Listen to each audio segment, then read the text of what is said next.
folks. I'm with the Minneapolis RiverCity Trolleys. My name is Jason, and welcome to Inside Minneapolis.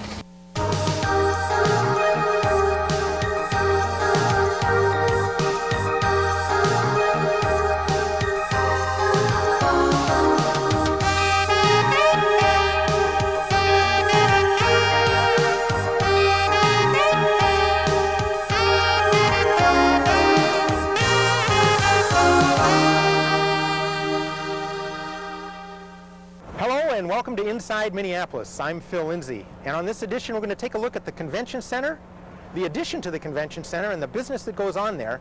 We'll also be talking with a driver of the Minneapolis RiverCity Trolley. But first, let's take a look at a promotional video that the Greater Minneapolis Convention and Visitors Association shows to potential users.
Over to these folks. So. Okay. And welcome back. What you just saw was a promotional tape that the Greater Minneapolis Convention and Visitors Association uses probably in many ways. And with me to talk about that and the business of the GMCVA is a man who runs it. Greg Ortale, nice to have you here. Thanks, Phil. Good to be here. Very nice to have you here. And you are the president and the CEO of this Correct. good organization. And it's not that old as things There's not go. more money for both titles. No, you don't get 2 checks, is that right? As you probably think you should deserve with all the things you guys are involved in. I mean, it's amazing. Well, thank you. Just for our viewers, a little bit of background on the GMCVA. Okay. Its mission to begin with, maybe? We were created in 1987 to coincide roughly with the construction opening of the first phase of the convention center. We're a successor organization to a previous organization called the Minneapolis Convention and Visitors Commission. When the building was built, they decided to restructure it and tinker it, and that's how GMCVA came into being. Our mission, very simply, is to promote travel to Minneapolis in all of its various forms. Pure and simple. Pure and simple. We're a sales and marketing and service organization. Right, and that includes the folks that you're hoping will come, and we're sitting here, obviously, Right. in a big room where something's being prepared to happen right now. It's conventions. Conventions, small meetings, smaller meetings, meetings that Yep. would meet, say, within a hotel, as well as tourism, both internationally and domestically. Right, and the trade shows that come and Sure. allow the local population to come in and see some things on occasion. Well, one of the things about the Minneapolis Convention Center that's really kind of important is the fact that it provides businesses in Minnesota to showcase their goods. Sure. On an annual basis, over 5,000 businesses exhibit at conventions and trade shows, which are here. And I think that was one of the major reasons that the state chose to invest in our expansion.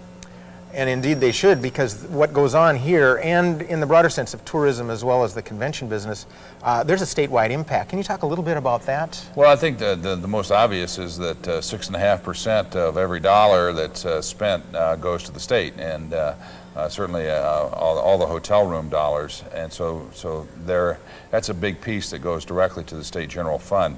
Also, I think, as I mentioned, the businesses that exhibit here, they have an opportunity to showcase their products in their own backyards. Home field advantage, we used to call it when we were doing our lobbying at the Capitol, and it really is true. Yep. And then, of course, there are the businesses that are proximate to the facility here or that welcome people into their hotels and things like that. Well, the city of Minneapolis made a huge commitment back in the mid-'80s to really step us up into a new arena, into a national arena, and they did it for 2 reasons. Number one, obviously the economic benefit that would come to the community and to the businesses within the community, but also an opportunity for there to be new jobs created for citizens of Minneapolis, and that has been the case. Yeah. You mentioned kind of the switch from the old Convention and Visitors Commission to the GMCVA that you now had. Would it be fair to say that the industry that you work in kind of went through a change, not only locally, but there's sort of a modern era of it? That's my impression.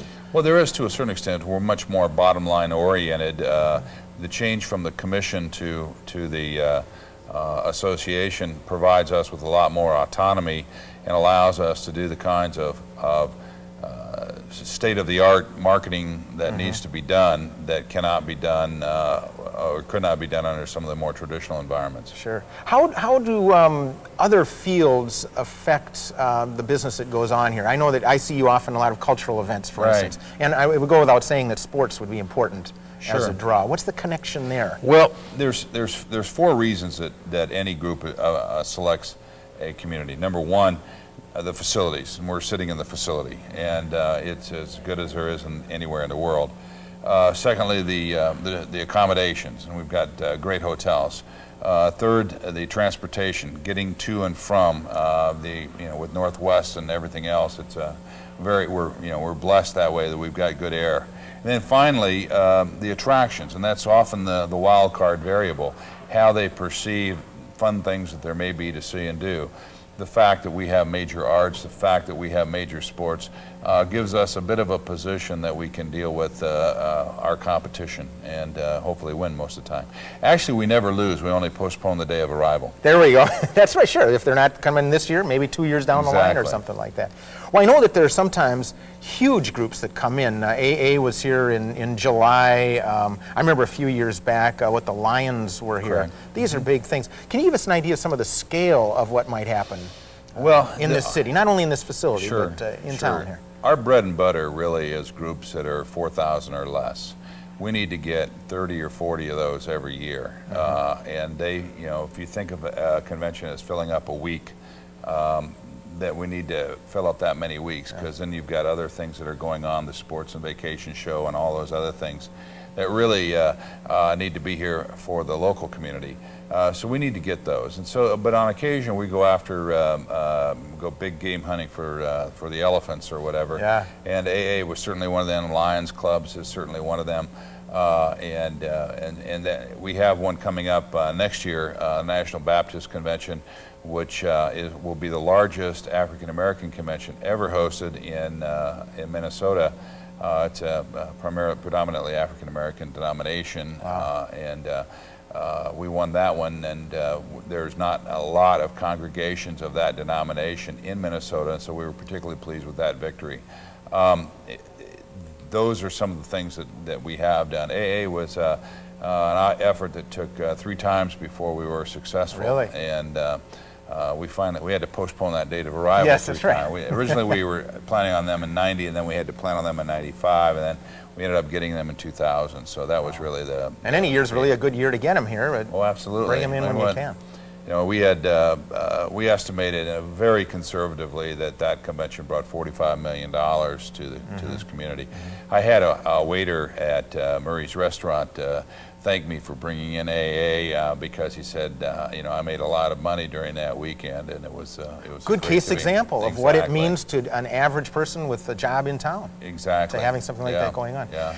Great. Can you give us sort of a comparison to what we do here, what the GMCVA does, vis-a-vis other cities around the U.S. or North America, maybe?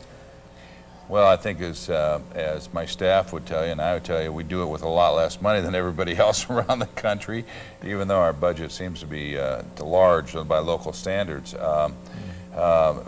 We generally operate, and because we have a quality product, we're able to do that, frankly, but we operate with about $1 million less a year in marketing funds.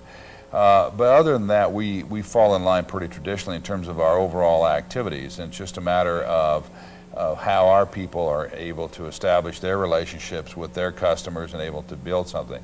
You take someone like Bill Deef, who started our Japanese effort, and we had we were in 0 tourism catalogs, and we were able to do that. This just in, as you're saying it, I have to tell you, the packet that your staff handed to me, including, you mentioned Japanese, and I know with Bill Deef's effort, I don't know if our camera can get right in here to the details, and I'm probably opening this backside right here, I don't know. No, completely in Japanese. Yeah, absolutely. That's a big part of the market. It is, and we have a staff member, Yuko Miyamoto Gosta, who literally wrote that for us. Now, who proofed it?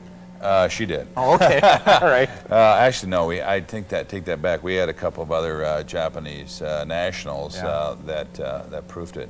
But my point is that in order to get Japanese travel, you have to get into their tourism catalogs, and we had 0. And through Bill's efforts and the relationships that he was able to develop, we're now up to about 15. And of course, having the 20th anniversary of our sister city relationship with Ibaraki, and a lot of other things. These are all part. We now have a regional office in Tokyo. No okay, right. So there's a taste of Minneapolis in Japan. Absolutely. In fact, there's a very old and well-known song. It's called the Minnesota Egg Song. I have no idea what it's about in Japanese, but it's kind of like a nursery rhyme song type of thing, so everyone knows where they know Minnesota. They know the word and the name Minnesota. They don't. And this is part of their culture, right? Okay, because I didn't grow up with the Minnesota Egg Song. They don't know where Minnesota is until you have to give them some coordinates, and you say, well, Mississippi, and Mississippi. We're at the top. We start the Mississippi, and that helps us a lot. So. Greg, we've got just a minute or so left, and I just want to broach the subject of our sister city right across the river, as it were. Sure. What's the relationship with St. Paul? They've got a new center over there, and they're always eager to bring people in as well. Well, we have been fortunate that the markets that we work in and the markets that they work in are different. We have very little conflict. We actually have only one hotel inventory, and so if they're full, we benefit. If we're full, they benefit. Sure. And so we have a very good cooperative relationship with them. So it's a metro effort. Absolutely. In most cases. Greg Ortale, thank you very much. Pleasure to have you Phil. on the show. Pleasure to be here. Now I'll be back with my next guest, a man who helps fill this place as well, Peter Hedlund. But first we're going to meet our host here at the Convention Center, a gentleman named Kevin Lewis. So we'll hear from Kevin, we'll be right back. I'm Kevin Lewis. I'm Vice President of Convention Center Sales at the Minneapolis Convention Center. The Convention Center, which has been open for a total of 10 years, hosts approximately 700 events per year.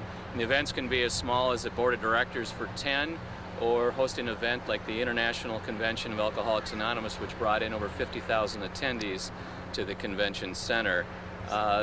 We have quite a cross-section of clients that meet in the Convention Center: corporations, associations, state associations, and also specialty events such as the Final Four and the NABC, National Association of Basketball Coaches. So the Convention Center is really the economic engine that drives the meetings and convention business into our city. And with the expansion of the Convention Center, we hope to host more conventions, larger conventions, more diverse conventions, and to bring real dollars into the Minneapolis-St. Paul Twin Cities economy. Right back with you. And thanks, Kevin. It's nice to be here in the Convention Center, and Kevin and his people were very helpful in getting us sort of looking around the site and making a few choices here. You are watching Inside Minneapolis. I'm your host, Phill Lindsay. And as a regular feature of this show, viewers will remember that we have our What the Heck Is That feature. So you're going to see an image here of what we're going to go out on the street and ask people to identify. And I wonder how many of you know what the heck that is. We'll give you the right answer later in the show. With me right now is Peter Hedlund. He is Vice President for Sales with the Greater Minneapolis Convention and Visitors Association. Thanks, Phil. That's quite the moniker. We go back a few years. I remember the old Minneapolis Convention and Visitors Commission.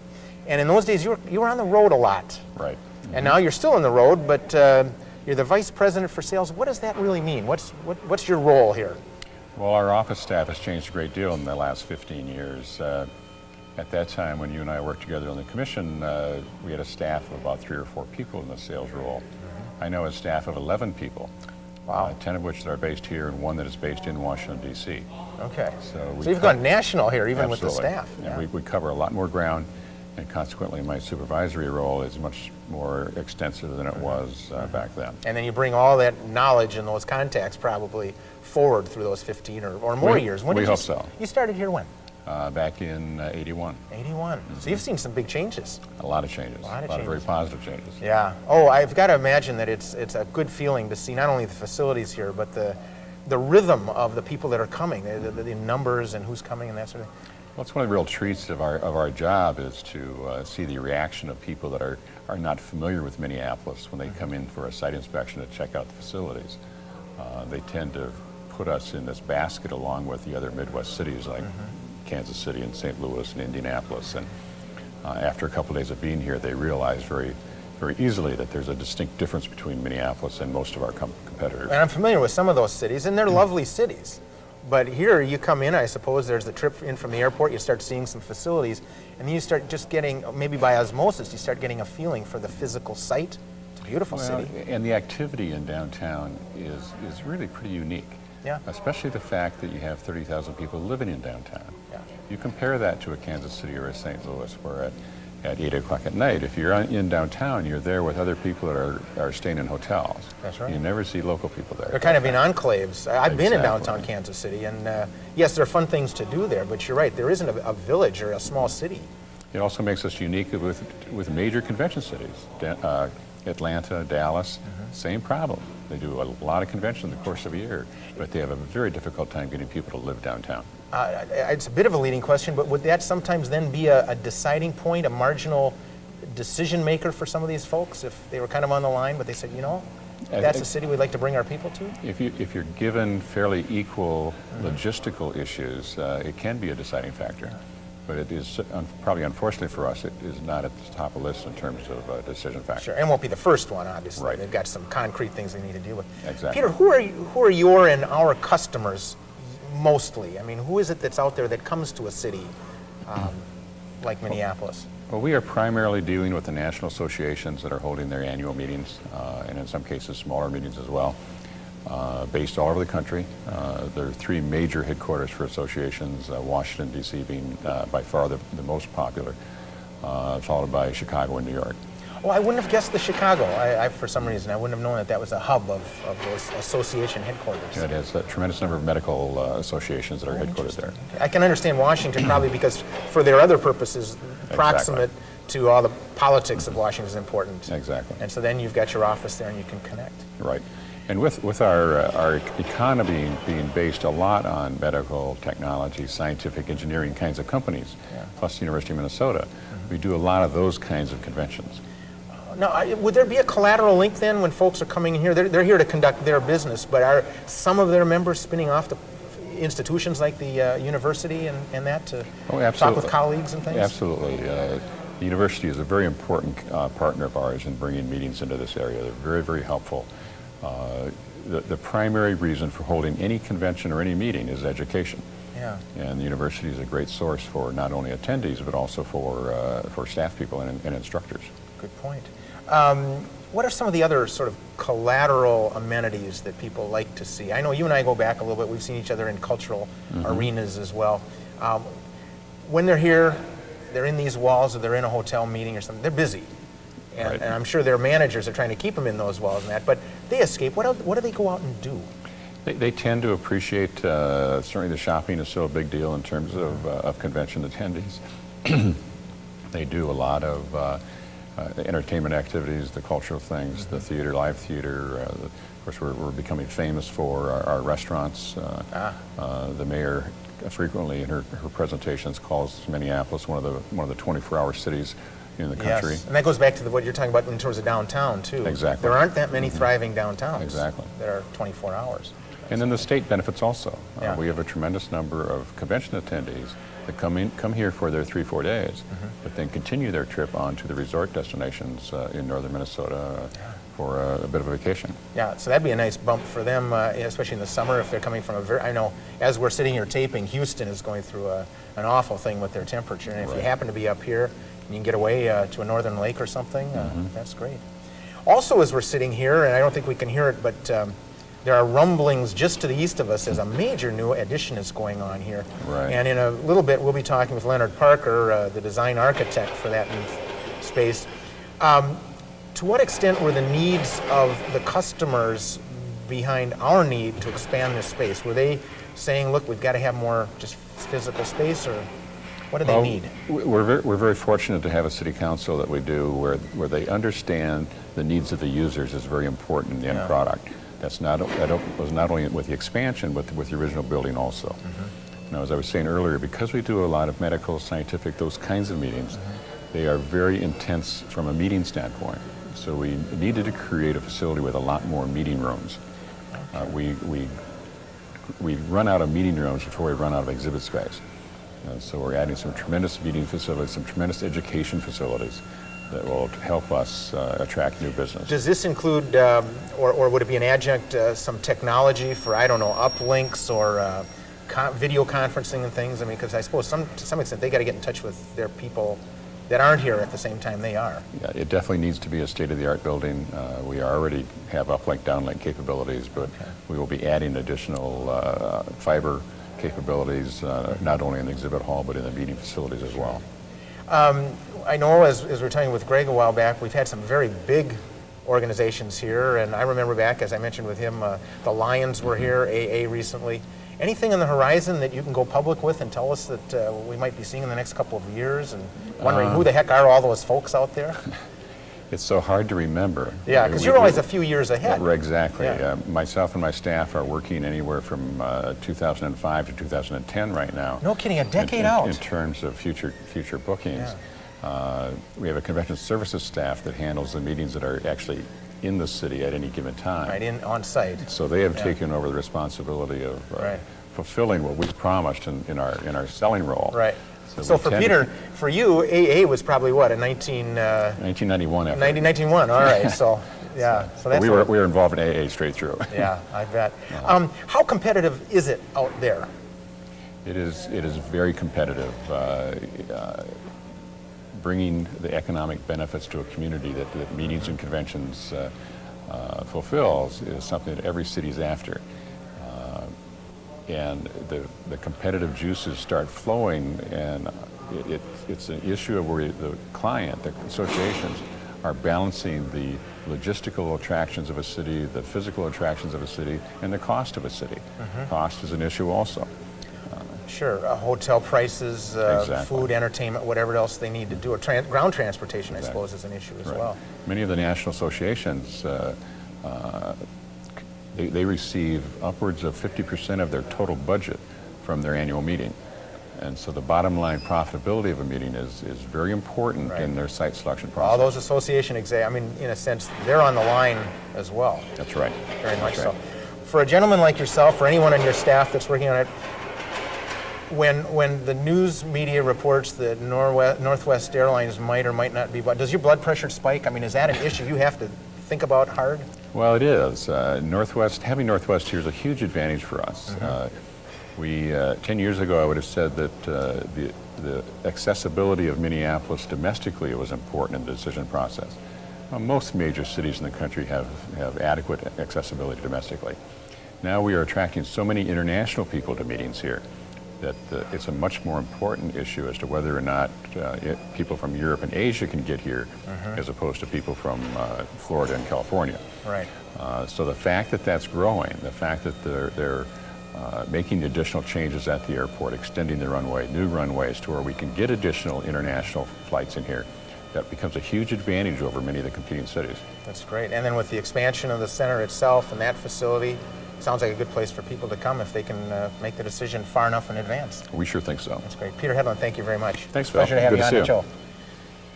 Well, coming up, my next guest is a gentleman who's helping create the vision and the design for the expansion we've been referring to, architect Leonard Parker. But before that, we're going to show you a nice montage of some historic photos of the various auditoriums, the facilities in which Minneapolis has hosted some great conventions and entertainment over the years. Stay tuned, I'll be right back.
Freshmen could play varsity. We'll come right back. Okay.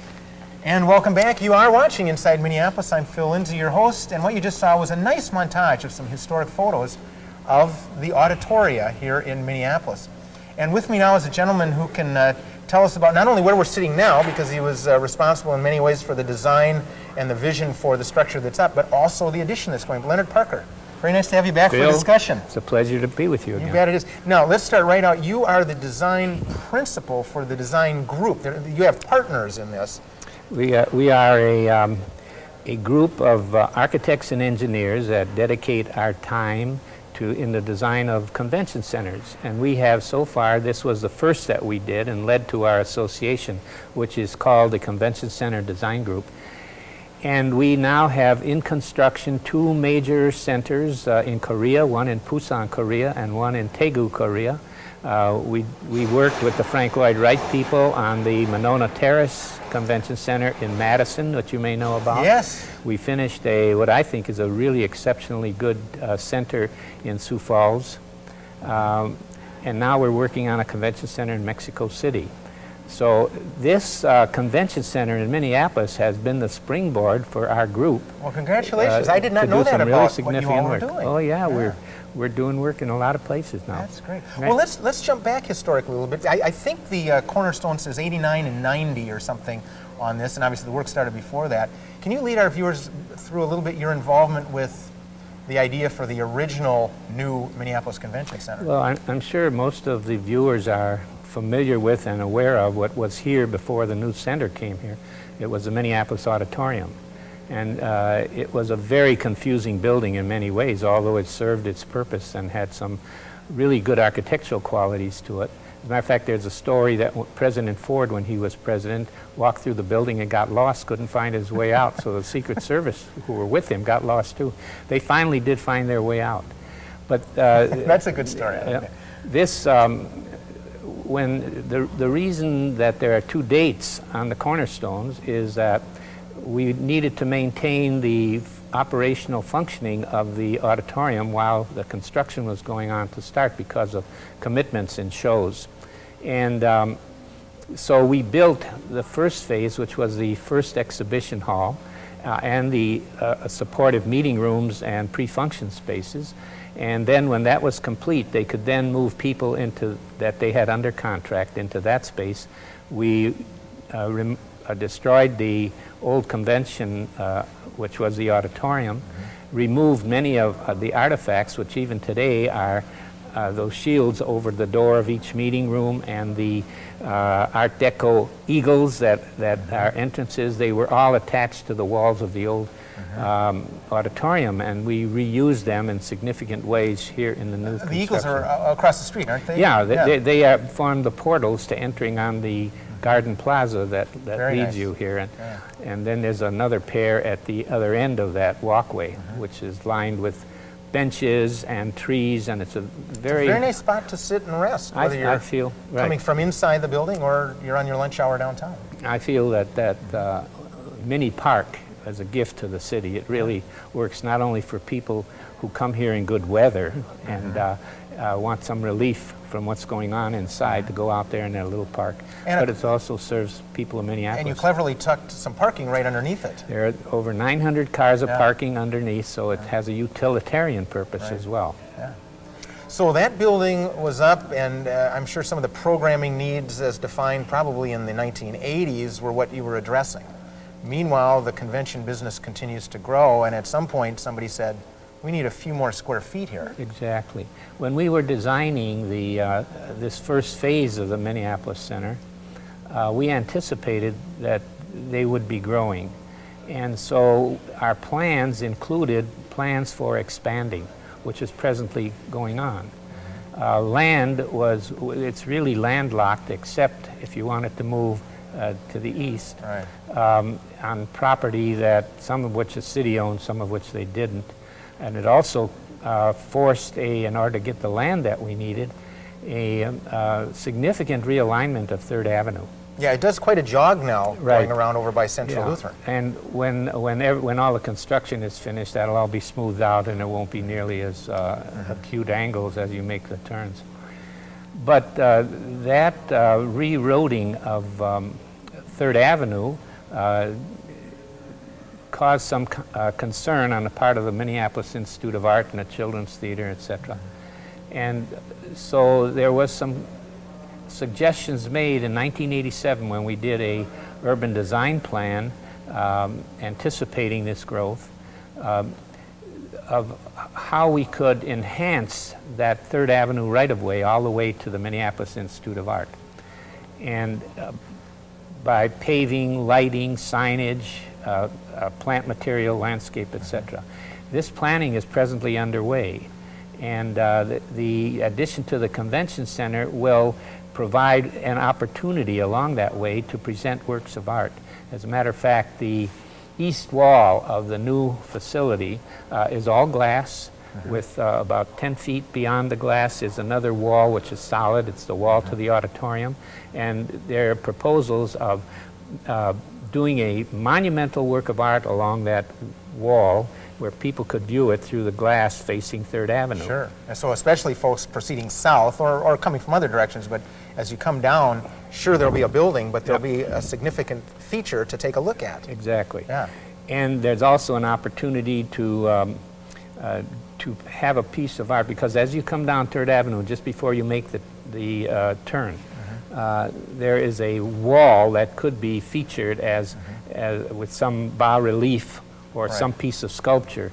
It could be a very significant piece of art and would be an indication of the 3rd Avenue of the art. Right. And the treasures to come if you keep proceeding towards the Institute of Arts or Children's Theater or whatever.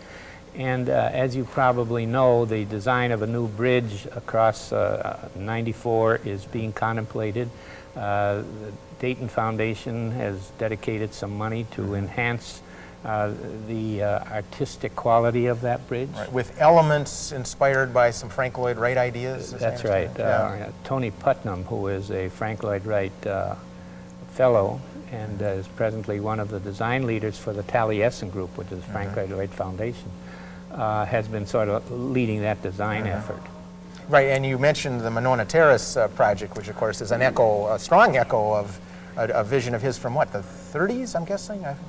Frank Lloyd Wright? In 1938, he designed Monona Terrace as a performing arts venue. Oh, I didn't know that was the use that he intended. Yeah. And over the years, it was on again, off again, and finally, somebody got the bright idea of taking that exact design and converting it to a conference center. It's a beautiful site on Lake Monona, and it's at the termination of an access to the state capitol in Madison, Wisconsin. So it's a nice link site. Between that great natural feature and that wonderful capitol.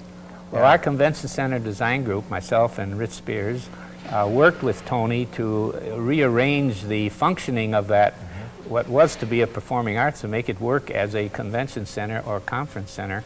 And it's now completed, and I don't know if you've seen it, but I've been in. Oh, yeah. It really is a very nice facility. It's not anywhere near the size of the Minneapolis Center and isn't competitive in that regard, but it is a very nice facility and it's getting a lot of attention. People come there just to see the Frank Lloyd Wright I've done the walk down the street from the Capitol just to see it myself. There you go. No other business than to see it. Okay, good. Well, back here, and I think we'll be able to get a peek at some of the construction going on out there. There's a lot of iron up now as we sit and talk, and it's a big hole. Right. Just a few parameters. I mean, how much more is being added in there, and what'll be in there that will be of use to the customers who want to make use of this space? The existing facility is somewhere approaching 800,000 gross square feet. It has approximately 280,000 of exhibition hall in 3 different halls, which can be combined as one big hall. And what we're adding is 2 additional halls, each of 100,000 square feet. Because of the restriction of land, those 2 halls are now one on top of the other. So for the first time, we have to go down a full level in order to access the lower level hall. That looked pretty deep when they were excavating, deeper than I thought that it would be. Because the ceiling height in convention centers up to the bottom of the structure has to be a minimum of 30 feet. Wow. And so when you add structure, which could be 15 feet more than that, you have quite a deep hole. Double that to get the both stacked there. Right. Floors have to support weight approaching 350 pounds a square foot. So you and I could stand on 1 square foot and the floor would support us. You wouldn't have to worry. I'm happy to know that. We've got a couple moments left. I know that there's some unique features that are being incorporated into the new space, and you were nice enough to bring at least a couple images here.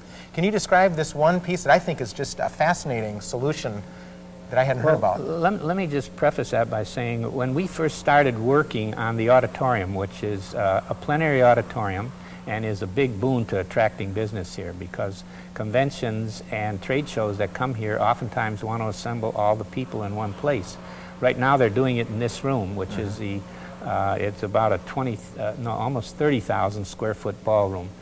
But the auditorium that we have planned will seat 3,400 people in very comfortable and good seats. And in order to make it more usable, the initial thinking was that we would subdivide it with big folding partitions, which take as much as 30 to 45 minutes to change from one venue to another. And in working on that, the idea occurred to me of a work we had done almost 20 years ago for Northwest College, where they had a performing arts auditorium and wanted to use some of that space for classroom. And I remember that the old, what was what's now right across, it was a hotel right across, Marty Cap owned that hotel. It was called Cap Towers. Cap Towers. And on the top of that, he had a rotating turntable where people could go up and dine, and the turntable would turn slowly so you get views of the 360 degrees of Minneapolis. And I thought about that and investigated it and talked to the people who make the machinery for all this, and thought this would be a great idea to incorporate here.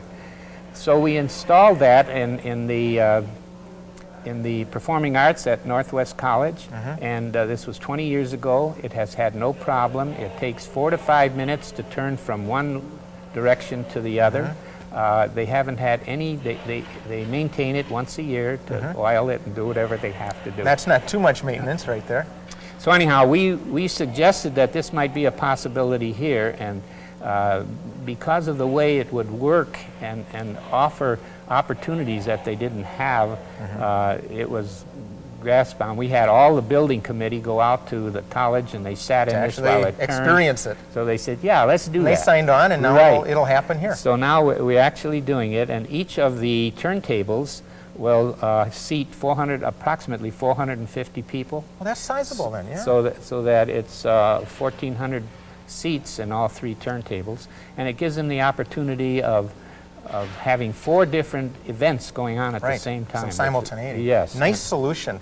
Leonard, we're just out of time. Very quickly, timeline for completion of the new edition? Well, they're talking about toward the middle to the end of 2001. Okay, that's coming right up. So far, it's pretty close to being on schedule, and it's exciting to see that whole.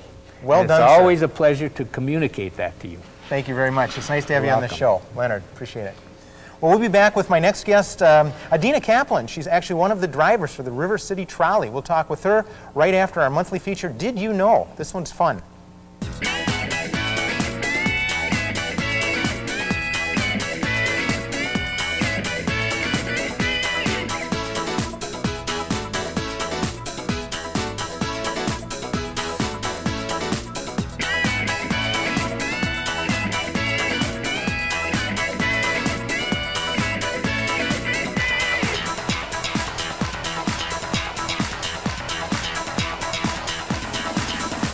No, fair enough. I'll be right with you then.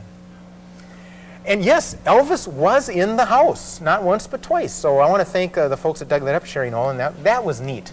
And yes, the guy behind him, at least this is my line on it, and I'm sticking with it, was one of the Jordanaires, telling Elvis he's the king. He can go out and do it. With me now is another person who's got interesting stories to tell. Adina Kaplan, it's very nice to have you here. Hi, nice to be here. And as maybe the camera's picking up, you're not just here in your afternoon comfy clothes. You are a RiverCity Trolley driver. I am indeed. Now, I'm sure many of our viewers have seen this bright-colored, fun-looking trolley driving by, and maybe said, no, obviously it's a trolley, but what is it? What do you guys do? It's narrated tours? What goes on in the trolley? Well, we give narrated tours, just as you said, and there's actually 2 different tours that we give this year. We just started up a new tour. Okay. But the tour that we've been doing for the past 6 years went straight down Nicollet Mall through the heart of downtown. So we get to see, the Viennese Sommerfest, which is going on right now, and the Thursday farmers market stuff. Then we go down to the Mississippi River and talk about all the history there, talk about where it all began for Minneapolis, the milling industry, the Stone Arch Bridge, the waterfall. And you actually go over the Stone Arch Bridge. We go over the Stone Arch Bridge, which is a surprise to a lot of people, but we get to do that. Oh, so you don't lead up to that and say, now in a couple blocks we'll be going, so all of a sudden they're down at the riverfront and you take a left and a right and you're over the bridge and these folks are saying, it depends on the day. She's taking take this bus to St. Paul, right? Well, a lot of people think we're going to St. Paul. We cross, people who aren't from here just think Mississippi divides the Twin Cities. And over there must be St. Paul. Exactly. So we get over there like, oh, are we in St. Paul now? Right. So a lot of people do think that. That's it. Well, who rides, who are your riders? Who's coming on to this? Are they mostly local folks or are they mostly folks from out of town? It's a huge mix. Yeah.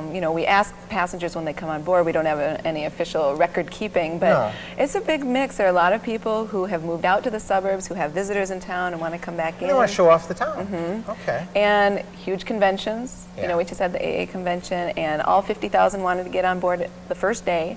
It was crazy. And the answer there is one ride at a time. It's the only way you can do it. No, but really, it's that popular. I mean, Yeah. thousands upon thousands of that particular convention were Yes. interested. Oh, yeah.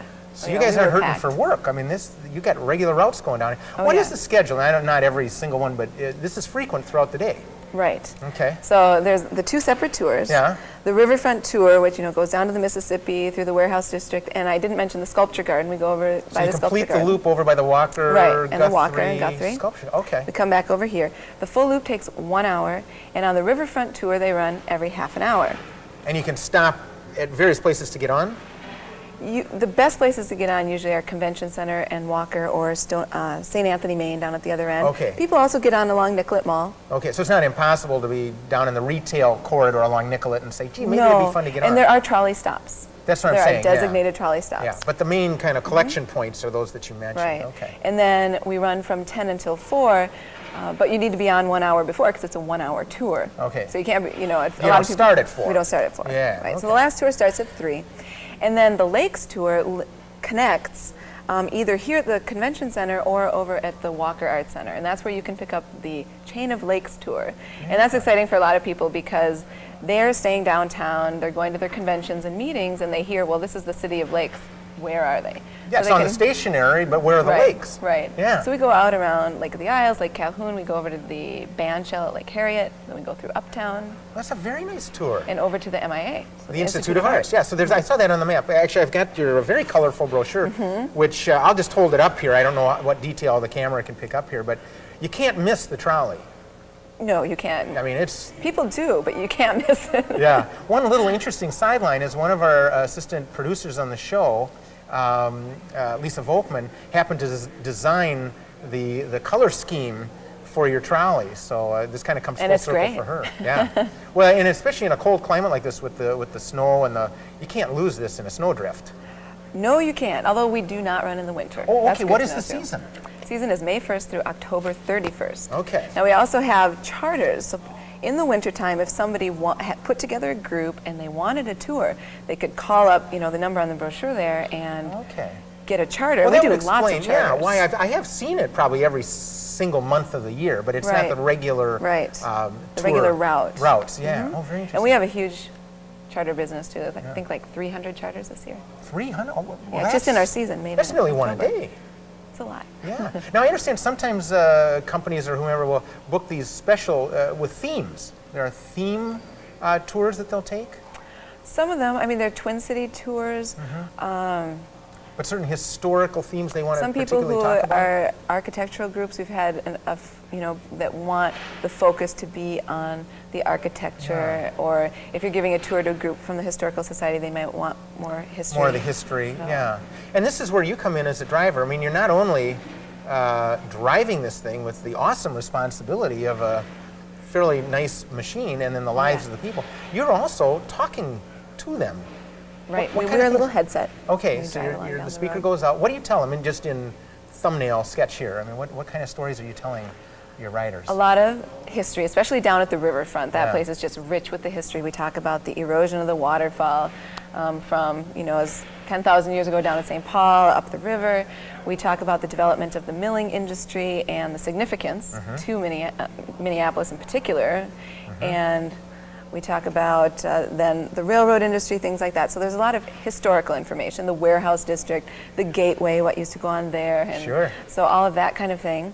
And then we talk about modern stuff too, where to go shopping, and there's all kinds of questions And like that, entertainment and restaurants and stuff, yeah. entertainment, all the theaters along Hennepin. And Do any of them express surprise? They didn't know that this is where Cheerios was put together by General Mills or something like that? I mean, do you have Yeah. some Oh, yeah. anecdotes of kind of wacky encounters with some passengers? well, yeah. In a word? Yeah. Yes, we do. I would say, let's see. One thing was kind of surprising to me is when we get down to the river, sometimes if I have people who are from the area on board, I kind of do a little quiz type thing. Yeah. And we get down and we see the mill ruin, and I'll talk about, well, that's the company, Washburn Crosby Company. They won the gold medal, hence the name of their flour. And I don't know if you knew that, but You learn something every day, and that's Exactly. what I learned today. Thank you, Adina. and then they later conceived of an amazing idea. Her name was Betty Crocker. That I knew. Anyone Her kitchens have any were other- right there. Exactly. Yeah. Anyone have any idea what company it is I'm talking about? And 3 out of 5 people say Pillsbury. And kind of interesting to note that now Now they'd be all right. this talk, all this talk now of Yeah. General Mills, which is Right. the correct answer. Right. General Mills behind Pillsbury being across the river. Exactly. Yeah, Exactly. very interesting. And of course, Washburn Crosby Company evolved into WCCO. Right. So that's, right. I know that some local folks would never have thought that and couldn't get the history back that way. Right. We've got just a minute or so left, and I Okay. wanted to ask you, as a driver, and I know I can tell that you're familiar with the area here yourself, has there been anything that surprised you that you've learned about the city as you've driven around? Anything that somebody's told you didn't know, or that you found or just encountered as you're driving over a bridge or through a neighborhood or something? All kinds of things. I think mostly just what you take for granted. Yeah. You know, the lakes. You think, well, you know, the lakes were here. Well, the lakes were not what they look like today when they No. were first discovered. You know, they were swampy. A little overgrown, They were considered what inaccessible. mosquito-infested, malaria-breeding swampland. You know, Yeah. I mean, it was not a pretty place, and it was so. One of the surprising things was the importance of the Minneapolis Park Board in creating, Good point. you know, the Yeah. city of lakes that we have. today. Absolutely, we Pretty do amazing. take that for granted, and of course it was intentional that that happened, and now exists as one of the routes for the RiverCity Trolley. Exactly. That's great. Adina Kaplan, thank you very much. Thank you. For sharing it. Thanks. Happy trails. Thank you. And I'll be back to wrap up the show, but first, we're going to go out on the street and get some, well, frankly, they're wrong answers to what the heck is that. And then we'll come back, we'll give you the right answer. Stay tuned. Like a whole bunch of poles and bells with ribbons on them. How about the inside of a chemical manufacturing plant? It looks like lamps, lights, and poles. Airplane. I don't know. I have no idea. Is it the interior of a building? Chimes, big chimes. I think some sort of exotic instrument of some kind. No, they look more like beehives when you had them upside down. And you know what that is, Dave? No, I do not know what that is. I would say, yeah, beehives. Birdhouses, that's what it looks like too, kind of birdhouse. A birdhouse factory? I don't know. An oversized Chinese flute made to be played by 75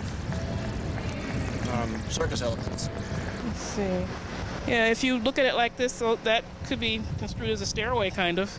I don't remember their names, but in Fraggle Rock, there were these little guys that always were building things. They were construction workers, and so it kind of looks like their mill, their construction zone area, and so I expect to see all these little green tiny men working, and these are the smokestacks for the steam to come out of.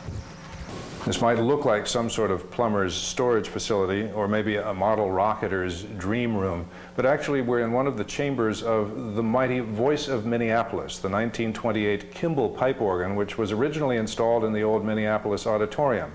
These chambers are in the new convention center, and these are pipes, row upon row of pipes, which give this instrument the potential to work in music from Wagner to Willie Nelson. It's an extraordinary collection, and as you can see here, we have the sounds of a clarinet, canora, concert flute, and English horn. Imagine what they can do.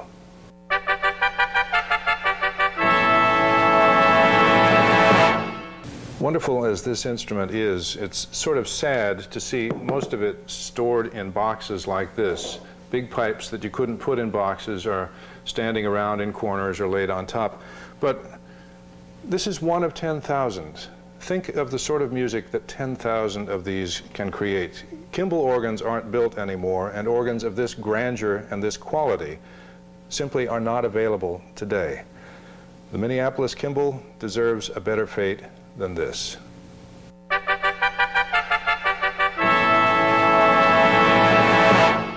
10,000 pipes, the smallest with a speaking length of 1 inch, the largest 32 feet or taller, and these are the small ones of the 32. There are others that you could stand 6 men inside, all controlled by this magnificent 5-manual console. People think of the organ as being just this, but as you've seen, it is this and those many pipes, and then it's the person playing it and the music that the organ makes.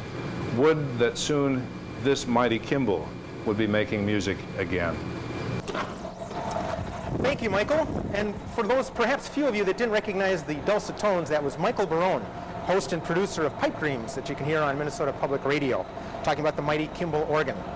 Well, we hope you've enjoyed this edition of Inside Minneapolis. We always have a catalog of useful resources at the end of the show, and with it we've paired a wonderful shot of some celebrating Minneapolis Lakers basketball players. And alongside the credits, a fond last look at the old Minneapolis Auditorium. If you'd like to find out a little bit more about what we talked about on this show, call our hotline, 612-673-2234.